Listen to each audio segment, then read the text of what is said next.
Hello and welcome to the installation guide for the frunk for the MG.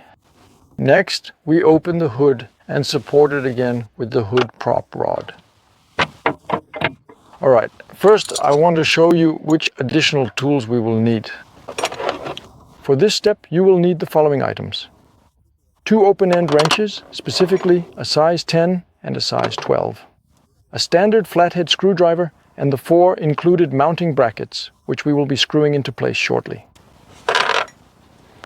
Alright, let's get started with the first step of this assembly process. What we need to do is carefully unscrew the plastic screws by turning them in an upward direction. Once that's done, you can then go ahead and gently remove the corresponding dowel from its housing. Please keep in mind that we will need to repeat this entire procedure a total of 8 times. 1, 2, 3, 4, 5, 6, 7, and over there number 8. Now I'll go ahead and remove these 8 screws accordingly. Just unscrew them a bit, and then the dowel will also come loose. First, you'll want to unscrew the plastic dowel, just a small amount. If it feels a little tight, you can certainly use a screwdriver to help you get it started. Once you've turned it a bit, the dowel should feel loose. Now you'll need to go ahead and repeat this exact same process for all of the other fasteners, which means you'll be doing this 8 times in total. After you have successfully loosened and removed all 8 of those plastic screws, you will be able to carefully lift the large plastic cover straight up and off of the device. For me, it's actually a bit easier. When you lift the plastic cover for the first time, it's still attached with these Velcro fasteners, but you just need to lift it up a bit and they'll come loose. So, then comes the second part. In the next step, we are going to remove this additional plastic reinforcement.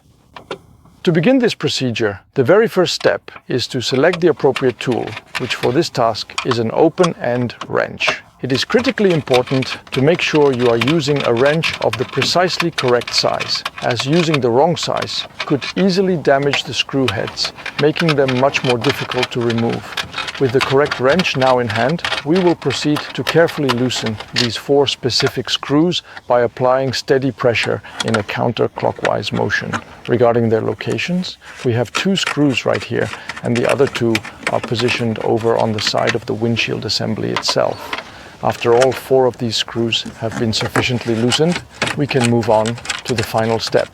This last part involves carefully taking out this plastic stiffener.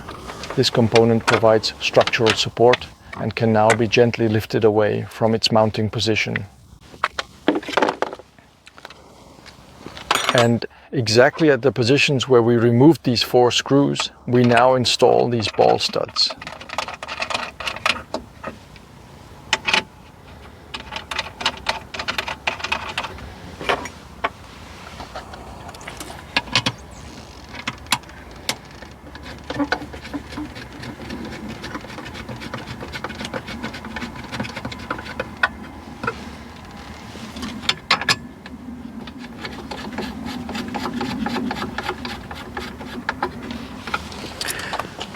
Alright then, for this next step, we are once again going to take the open-end wrench, specifically the one with a size of 12, and we will use it to carefully tighten the new ball studs. You'll want to tighten them to a torque specification of approximately 6 Newton meters. Now, I know that doesn't sound very tight at all, but please be assured that it is absolutely and completely sufficient to safely support the entire weight of the frunk assembly. Yes, the small parts that have now been removed, it's best to keep them in case you want to revert the installation in the future. Okay, and that's it already. Now we install the frunk.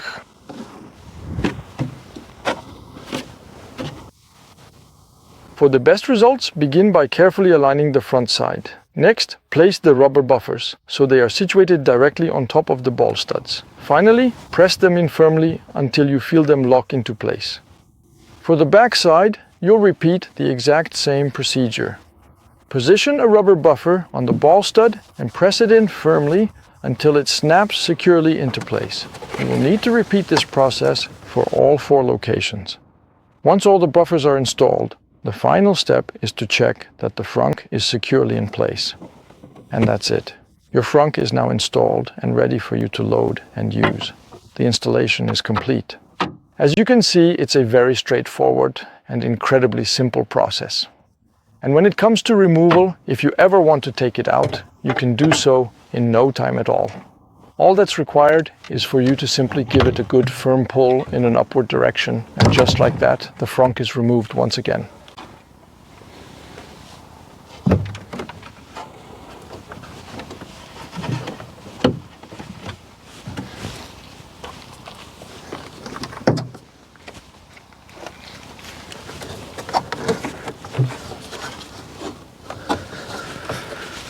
And that is pretty much everything. We sincerely hope you enjoy your new frunk. This is Josef from the company Frunk.